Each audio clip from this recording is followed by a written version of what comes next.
Hi guys, welcome back to the real cricket fun YouTube channel.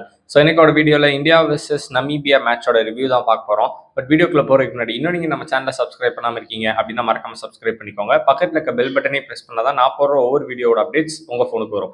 And cricket பற்றின day to day updates உங்களுக்கு தெரியணும்னா ஸ்க்ரீனில் தெரிய Instagram இல்லைன்னா ஃபாலோ பண்ணிக்கோங்க. இப்போ வாங்க வீடியோக்குள்ள போகலாம்.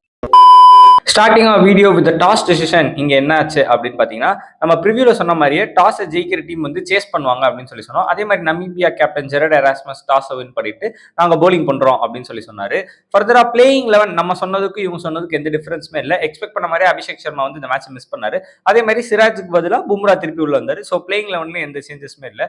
While coming in to bat நம்ம என்ன ஆவரேஜ் ஸ்கோர் சொன்னோம் அப்படின்னு பார்த்தீங்கன்னா 200. ஓகேவா, 190க்கு மேலே எது அடிச்சாலும் இந்தியா இங்கே ஜெயிக்கிறதுக்கான ஆப்பர்ச்சுனிட்டி இருக்கு அப்படின்னு சொல்லி நம்ம சொன்னோம். அதே மாதிரி India score 209 for 9 in their 20 overs. But இதுல இன்டெப்தா பார்க்கும்போது சஞ்சு சாம்சனுக்கு ஒரு ஆப்பர்ச்சுனிட்டி கிரியேட் ஆச்சு. அவரோட வேர்ல்ட் கப்ல இது அவருக்கு ஃபர்ஸ்ட் மேட்ச். ஓவராலா வேர்ல்ட் கப்க்கே இதான் அவர் டெபியூ எடுக்கிறாரு. ஏன்னா லாஸ்ட் 2024 வேர்ல்ட் கப்லயுமே அவர் ஸ்குவாட்ல இருந்தாரு. பட் ஒரு கேம் கூட அவர் கிடைக்காததுனால அவர் வந்து ஒரு நல்லா ஸ்டார்ட் பண்ணார் அப்படின்னு சொல்லலாம். ஒரு 3 6 அடிச்சாரு, ஒரு 4 போச்சு. அதாவது ஒரு நல்ல டச்ல இருக்க மாதிரி இருந்துச்சு. பட் அன்பார்ச்சுனேட்லி எப்படி சொல்றது, ஒரு நல்ல டச்ல இருக்கும்போது அந்த மாதிரி ஒரு லூஸ் ஷாட் விளையாண்டு அவுட் ஆறது வந்து it will be really hurting. இப்போ நானே பார்த்தப்ப எப்படி இருந்துச்சுன்னா, I'm not a fan of Sanju Samson. But ஒரு நல்ல ஸ்டார்ட் கிடைக்குது, அதை கேபிட்டலைஸ் பண்ணிருக்கலாமோ அப்படின்னு சொல்லி தோணுச்சு. பட் அன்பார்ச்சுனேட்லி அவர் அந்த ஸ்டார்ட்டை கன்வெர்ட் பண்ண முடியாம சீக்கிரமா அவுட் ஆயிட்டாரு. இஷான் கிஷன் அகைன் ஒரு ஃபென்டாஸ்டிக் நாக் விளையாண்டாரு. நம்ம பிளேயர் டு வாட்ச் அவுட்லேயே சொல்லியிருந்தோம் இந்த மேட்ச்ல வந்து இந்தியாவில இருந்து இஷான் கிஷன் நல்லா பண்ணுவாரு அப்படின்னு சொல்லிட்டு.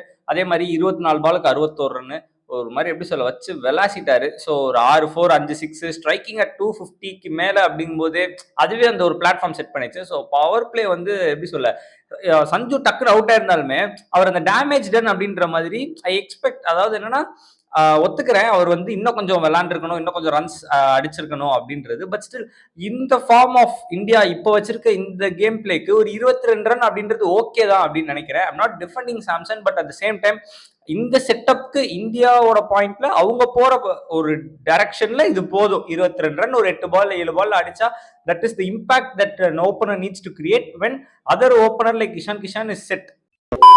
இஷான் மட்டும் சீக்கிரம் அவுட் ஆயிருந்தாரு அப்படின்னா இது ஒரு கிரிட்டிசிசமா வந்திருக்கும். சாம்சனும் அடிக்கல, இஷானும் அடிக்கல அப்படின்றப்ப. பட் சாம்சனுக்கு ஆல்ரெடி ஆப்பர்ச்சுனிட்டி கொடுத்து அவர் அடிக்காம இருந்து இந்த ஆப்பர்ச்சுனிட்டிலே அவர் அடிக்கல அப்படின்றது பெரிய ஒரு கிரிட்டிசிசமா வந்திருக்கும். அது நடக்கல. லக்கிலி அது அவருக்கு ஒரு நல்ல விஷயம் அப்படின்னு அவர் பர்சனலா நினைச்சுக்கலாம். எனக்கு தெரிஞ்சு அவருக்கு இன்னொரு வாய்ப்பும் கிடைக்கும். ப்ராபப்ளி பாகிஸ்தான் கிளாஷ்க்கும் அபிஷேக் சர்மா வரல அப்படின்னா சஞ்சு சாம்சன் கண்டிப்பா கண்டினியூ பண்ணுவாரு அப்படின்னு நினைக்கிறேன். ஸோ பார்க்கலாம் அது எப்படி போகுது அப்படின்னு சொல்லிட்டு. 3-4ல திலக் அண்ட் ஸ்கை பெருசா ரன்ஸ் அடிக்க முடியல. அவங்க ஒரு பெரிய இம்பாக்டை கிரியேட் பண்ணல. 5ல பாண்டியா அகைன் எப்பயுமே சொல்ற மாதிரி எத்தனை வாட்டி தான் சொல்றது, அவர் எப்பயுமே வந்தா ரன் அடிப்பார், அவ்வளவுதான். சொல்லி சொல்லி நமக்கே போர் அடிச்சிருச்சு. Every match Pandya is weapon தான். ஸோ என்னைக்காவது ஒரு நாள் அடிக்காம இருக்கிற பிளேயர் அப்படின்னா அது பாண்டியா. அவர் எப்பயும் போல இந்த மேட்ச்ல அடிச்சிட்டாரு. ஸோ ஒன்றும் பிரச்சனை இல்லை. அதை பத்தி நான் ஏன் புகழ்ந்து பேசல அப்படின்னா அவங்க எல்லாருக்குமே தெரியும். ஸோ அது பெருசா புகழ்ந்து பேசி அதை கொஞ்சம் டைம் ஓட்ட விரும்பல. ஸோ பாண்டியா நல்லா அடிச்சாரு. டூபே அன்பார்ச்சுனேட்லி அகைன் ஒரு ரன் அவுட், சரியான ஒரு 6. பட் அன்பார்ச்சுனேட்டா ரன் அவுட் ஆனால அந்த இன்னிங்ஸ் அவர் எடுத்துட்டு போக முடியல. நெக்ஸ்ட் ரிங்கு வந்து ஒரு கன்சர்ன் கிரியேட் ஆகுது கண்டிப்பா.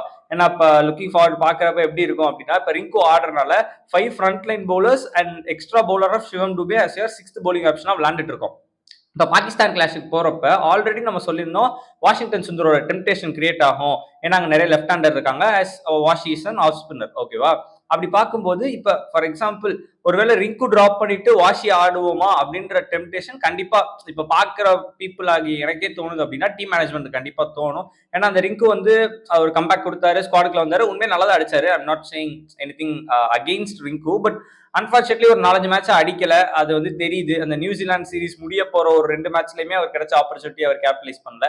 ஸோ ஒரு கன்சிக்யூட்டிவ் ஒரு 4-5 மேட்ச் பெருசா அந்த இம்பாக்டை கிரியேட் பண்ணாதப்போ அவரோட அந்த பவுலிங், அதான் சொல்லலாம், அந்த பவுலிங் வந்து அவருக்கு கை கொடுக்கல. இப்ப மட்டும் அவர் ஒரு பவுலரா இருந்திருந்தாலும் ஒரு ஆல்ரவுண்டரா இருந்திருந்தா இப்ப அக்சர் பட்டேலே பாத்தீங்கன்னா பெருசா ரன் அடிக்கல. நீங்க ப்ராப்பரா ஃபாலோ பண்ணீங்கன்னா உங்களுக்கு நல்லா தெரியும். ரொம்ப க்ளோஸா வாட்ச் பண்ணீங்கன்னா அக்சர் வந்து எஸ் ஐ அக்செப்ட் அவருக்கு ஆப்பர்ச்சுனிட்டிஸ் ரொம்ப லிமிட்டடா கிடைக்குது, அவருக்கு பேட்டிங் டைம் ரொம்ப கம்மியா கிடைக்குது, நம்பர் 8ல வராரு. ஓகேவா, பட் இருந்தாலுமே அந்த வந்த இடத்துல நீ என்ன பண்ண அப்படின்னு கேட்டீங்கன்னா அக்சர் பேட்டிங்ல பெருசா நல்லா பண்ணல.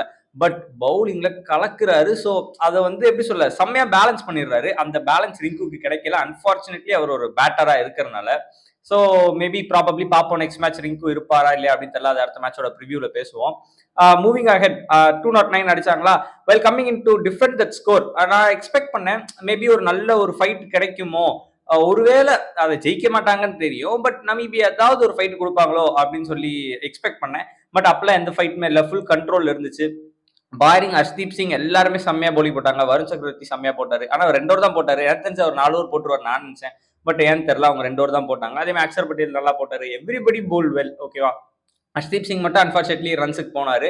பட் அது நடக்கும். இப்போ ஒரு 5-6 பவுலர் இருக்கப்ப ஏதாவது ஒரு பவுலரை மட்டும் ஒரு டீம் வந்து எப்படி சொல்ல, ஏதாவது ஒரு பவுலரை டார்கெட் பண்ணி அடிக்கிறது ஒரு விதம்.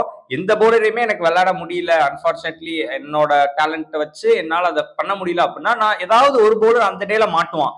அவனை பிடிச்சி ரன் அடிச்சு ரன் தேர்த்தா நான் பார்க்க தான் செய்வேன். அதுதான் ஒரு டீமோட மென்டாலிட்டியா இருக்கும். ஸோ அது மாதிரி நமீபியா ஸ்கோர் 116க்கு ஆல் அவுட் ஆனாங்க. ஸோ இந்தியா அந்த கேம் 93 ரன்ஸ்ல ரொம்ப கன்வின்சிங்கா ஜெயிச்சாங்க அப்படின்னே சொல்லலாம். நம்ம வினிங் ப்ரெடிக்ஷனுமே அதான் சொன்னோம், 95 ஏன்னா 5% வந்து ஏன் நமீபியாக்கு சொன்னேன்னா யாரையுமே வந்து நம்மளால கம்ப்ளீட்டா ரைட் ஆஃப் பண்ண முடியாது அப்படின்றதுக்காக தான் சொன்னேன். பட் இது ஒரு கிளியர் விக்டரி ஃபார் இந்தியா அப்படின்றது நமக்கு முதலே தெரியும். ஸோ அது ஒன்றும் பெரிய விஷயம் இல்லை. போலிங்லேயுமே எல்லாம் ஆல் டிபார்ட்மெண்ட்ஸ்ல ஆல் பாக்ஸஸ் டிக்டு அப்படின்னே சொல்லலாம். பிளேயர் ஆஃப் த மேட்ச் வந்து பாண்டியாக்கு போச்சு.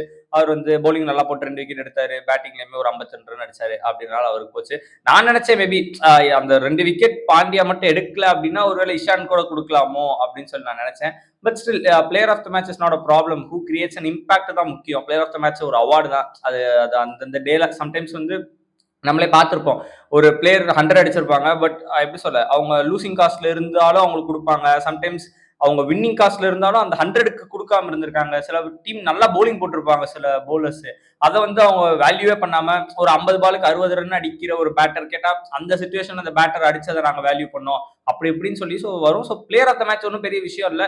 பாண்டியா கிடைச்சாலும் ஓகே, இஷான் கிடைச்சாலும் ஓகே. பட் இஷான் உண்மையை நல்லா விளாண்டார் அப்படின்னு நான் நினைக்கிறேன். ஏன்னா பாண்டியாவோட பவர் நமக்கு தெரியும். பட் இஷான் வந்து அந்த கேப்ஸை நல்லா யூஸ் பண்ணாரு. ஓகேவா. ஸோ அது வந்து உண்மையிலேயே to give it really to Ishan Kishan. And நம்மளோட வின்னிங் ப்ரெடிக்ஷனுக்கு முன்னாடி நம்ம என்ன சொன்னோம் அப்படின்னு பார்த்தீங்கன்னா player to watch out for அப்படின்னு சொல்லிட்டு இந்தியாவிலேருந்து இஷான் சொன்னோம், அது நடந்துருச்சு. அதே மாதிரி நமீபியாவிலேருந்து நான் என்ன சொன்னேன் அப்படின்னா கேப்டன் ஜெரார்ட் எராஸ்மஸ். ஓகேவா. அண்ட் நான் சொன்ன பாயிண்ட் அதுதான், அந்த ஒரு போலிங் யூனிட் வந்து இல்ல ஒரு பேட்டிங் யூனிட் ஏதோ ஒன்று அக்கார்டிங் இஃப் அசோசியேட் நேஷனோட கேப்டன் வந்து ஒரு பவுலராவோ இல்ல பேட்டராவோ இருந்தோ அதுக்கு தகுந்த மாதிரி மாறும். அந்த பவுலரோ பேட்டரோ அந்த கேப்டனா இருக்கிற பிளேயர் அவங்க டிபார்ட்மெண்ட்ல நல்லா பண்ணும்போது அந்த டிபார்ட்மெண்ட் இருக்க பிளேயர்ஸ்க்கு கண்டிப்பா ஒரு கான்ஃபிடன்ஸ் பில்ட் ஆகும். ஏன்னா இப்ப பாத்தீங்கன்னா 4 ஓவர் போலிங் போட்டு 4 விக்கெட் எடுத்து 20 ரன் தான் கொடுத்தாரு. ஸோ அப்படிங்கும்போது அந்த கடைசி 2 ஓவர்ஸ்ல கிட்டத்தட்ட 10 ரன்னோ 15 ரன் தான் வந்துச்சு. 4-5 விக்கெட் விட்டாங்க இந்தியா. ஸோ அந்த லாஸ்ட்ல நல்லா இழுத்து பிடிச்சாங்க நமீபியா. பட் எப்படி பார்த்தாலும் டேமேஜ் ஆல்ரெடி டன். 209 அப்படின்றலாம் நமீபியாவோட ஸ்டாண்டர்ட்ஸ்க்கு கண்டிப்பா நாட் சேசபிள் அப்படின்றது நமக்கு நல்லாவே தெரியும். ஸோ ஓரளவுக்கு இந்த மேட்ச் ரொம்ப ஈஸியா கன்வின்சிங்கா ஜெயிச்சிட்டாங்க அப்படின்னே சொல்லலாம். பார்க்கலாம் நெக்ஸ்ட் மேட்ச் எப்படி போகுது அப்படின்னு சொல்லிட்டு. It will be the high octane rivalry between India and Pakistan அப்படின்னு எல்லாரும் சொல்லுவாங்க. நான் சொல்ல மாட்டேன். ஏன்னா அது ரொம்ப ஈஸியான மேட்ச் எனக்கு தெரிஞ்சு பாகிஸ்தான் தான். ஆனா ஒரே ஒரு கான்ட்ரவர்சி போயிட்டு இருக்கு. அந்த உஸ்மான் தாரிக்கோட பவுலிங் ஆக்ஷன் பத்தி ஒரு கான்ட்ரவர்சி இருக்கு. அவர் போடுற அந்த பவுலிங் ஆக்ஷன் வந்து கொஞ்சம் இது ப்ராப்ளமேட்டிக்கா இருக்கு அப்படின்ற மாதிரி there is controversy surrounding. But நம்மளால அதை ஒன்றும் பண்ண முடியாது. ஐசிசி அதை வேலிடேட் பண்றதுனால அவர் அந்த பவுலிங் போட்டுட்டு தான் இருக்காரு. ஸோ அதை தவிர எனக்கு தெரிஞ்சு பெருசா எந்த கஷ்டமும் இல்லை அப்படின்னு சொல்லி நினைக்கிறேன். நெக்ஸ்ட் மேட்சோட 11 ப்ரிவியூ என்ன அப்படின்றத நெக்ஸ்ட் மேட்ச் ப்ரிவியூல நம்ம பேசுவோம். Until then bye guys.